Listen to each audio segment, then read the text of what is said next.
Stu, may I just suggest that, and I just think this is kind of important, to wrap your head clearly in duct tape and, oh, yeah, see, the air sirens have gone on.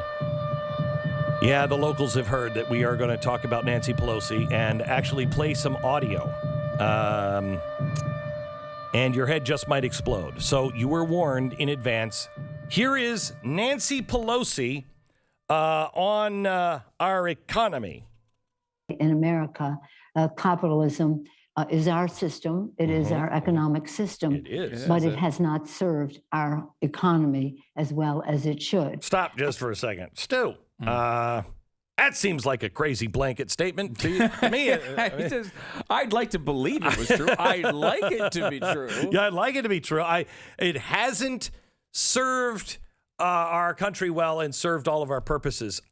You're right on that. It hasn't done everything, but it has created some pretty sweet spots all around the world, not just in America. It's been responsible for the greatest human achievement in our species history. That's something it's done over the past, let's say, 20 years. Yeah, that's crazy. Ripped billions of people out of poverty around the world. It has basically changed what we used to have into modern civilization. Yeah. So, but other than that, what has it done? Other than cooking with fire and reading, if you could afford a book, by candlelight, America kind of changed the world, We did a few little things here and there, and now we don't have to cook our food over a fire unless you're part of the new immigration program from the Biden administration. You can cook anything under that bridge. Now, so she goes on. Here she is on the capitalist system. What we want to do is not depart from that, but to improve it and to make sure that it serves. Adam Smith wrote 2 books. He wrote Wealth of Nations. Stop. Can you go back just a little bit? Because I don't want you to miss this part. She said, we don't want to change capitalism, or we don't want to destroy capitalism. We just want to change it for the better.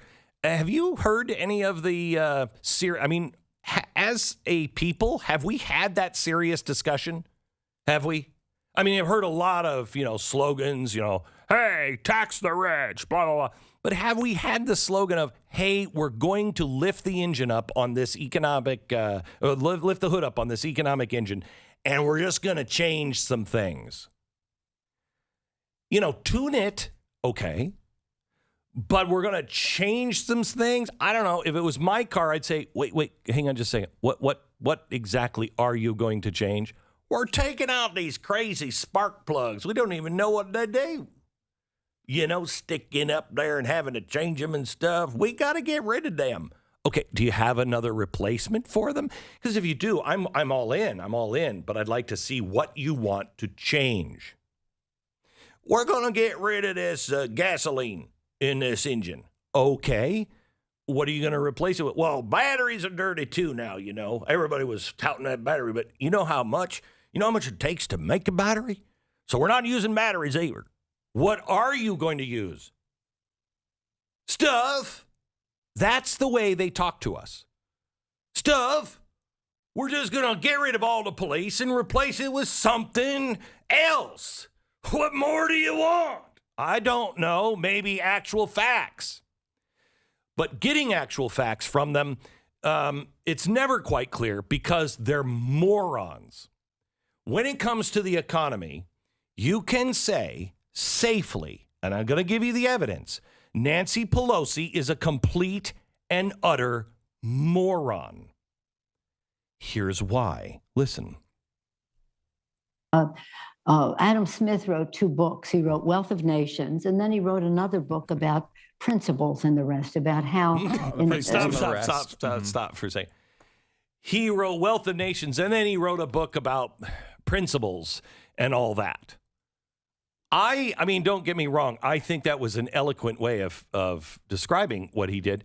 I should point out that actually he wrote that Principles and Stuff book before Wealth of Nations. But only 17 years before, Glenn. Yeah. But it was just the foundation of Wealth of Nations. So it probably shouldn't be dismissed as, on principles and stuff, because it's those principles and stuff that make the Wealth of Nations. But she already knows that. And we point out that the reason why she frames it that way, at least in my view, would be that she's trying to act as if he corrected himself. He gave you this vision for capitalism, and then he said, you know what, by the way, though, don't just do this. You have to have principles, too.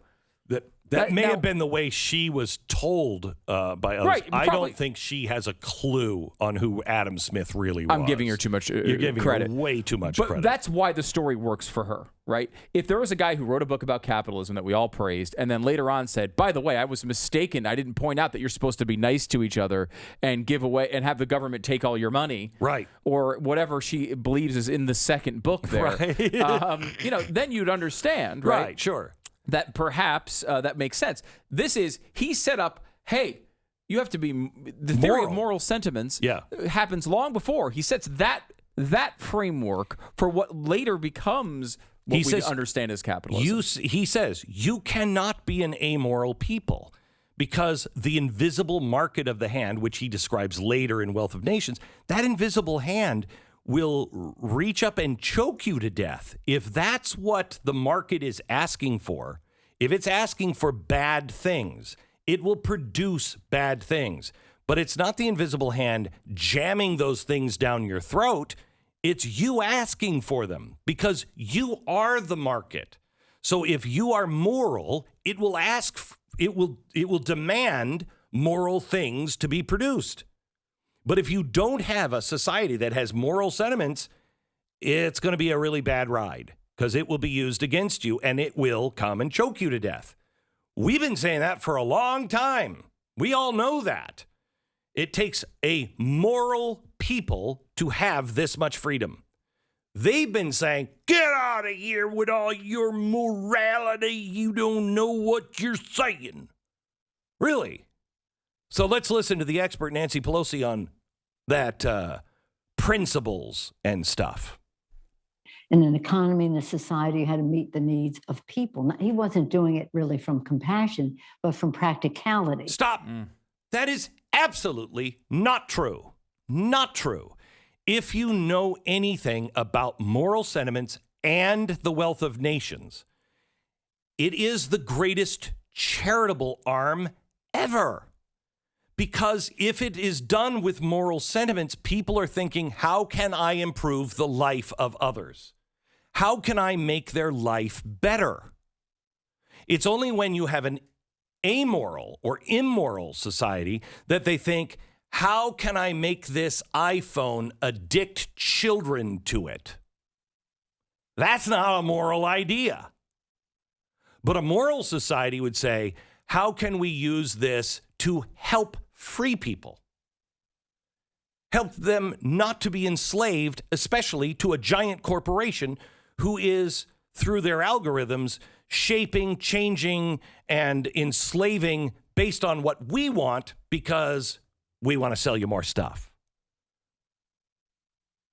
It's not, he never wrote about, you know what this is? Just make money. That's not Adam Smith. That's not Adam Smith. That might be Nancy Pelosi. It might be the people in Silicon Valley. It might be the people today at Coca-Cola, but it's not Adam Smith. Gotta afford that Jenny's ice cream somehow. I know. There's so much of it to be had in her freezer. Listen more. So you cannot have a system where the success of some springs from the exploitation of the workers. That's Karl Marx. That's Karl Marx. That's not Adam Smith. Moral sentiments is not about some buddy at the top exploiting their workers. What was the words that she was just using? It comes right from it comes right from Karl Marx. That's not what this is about.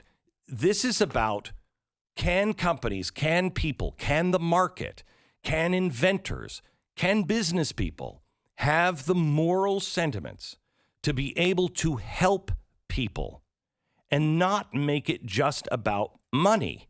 She's now turning this into, see, these giant corporations are just exploiting the people at the bottom, so we have to take money from them. That's where she's going. So we have to take money from them to make it better. That just makes you part of the system that is completely corrupt. All you're then going to do is take bribes from people to say, oh, we're going to leave that company alone, but this company, get them. You're just getting money. That's all that is. You're just getting money. You're not giving it to the people. You're giving 40 cents on every dollar back to the people. Please. And her criticism of this system is so terrible. It's just awful. When you think about what has really occurred in the world, when Nancy Pelosi turned 90, and that was, I think, in 1970. 56. 56. I have it here. 56. So she turned 104 years old in 1970. Yes. About 27% of the world lived in extreme poverty. 27%. Write this down. Remember, I use Common Core. I have 27 units of something. Yes. That dropped by 2006. It had fallen by 80%. So we're down to about 5%. We're now below that, by the way. The biggest drop, if you want to look at an era, by the way, would be the Reagan era. But I mean, let's not even point that out at all. An 80% decline in the world's worst poverty since, many in this audience were children, right? Like that's in our lifetimes. Since 1990, we have removed 17,258 child deaths per day out of the world. Just since 1990. Remember, this is Bill Clinton is president. Planned Parenthood's working. No, I'm not we're talking killing about them before that. they can live and starve to death. I'm talking about just making it to 5 years old, right? Born and your lifespan less than 5 years old. We're eliminating thousands of deaths every day around the world because of preventing disease, because of starvation, because of all these things. Exploitation. No. And we've now removed poverty out of by 80% in that rough time frame that we're talking about. And when you ask people in the United States what has happened in their lifetime with poverty, 70% of them say it's gotten worse. We have eliminated over 80% of extreme poverty in our lifetimes. And 70% of the American people think it's gotten worse. That is because of people like Nancy Pelosi. What? Yes. That is who tell you all the like, time that things are getting worse. That is people like George Washington, Abraham Lincoln. I might as well throw in ISIS, all of those bad people trying to do an insurrection just this last Saturday. Were you blind, man? Yeah, no, I saw the four people standing out there on the hill with the 812 reporters surrounding them. This whole thing needs to be changed, but not changed because we love it. We love it. That's who we are. We're just going to change it. You just have to remember that book that Adam Smith wrote after he wrote The Wealth of Nations. Right, which Once is, you get that. This doesn't really work at all unless you could get a big government to control everything and take money through extortion or through taxes, which might be the same thing. That book that he wrote, that was a couple of years after the principal book that he wrote. Principal book. Yeah.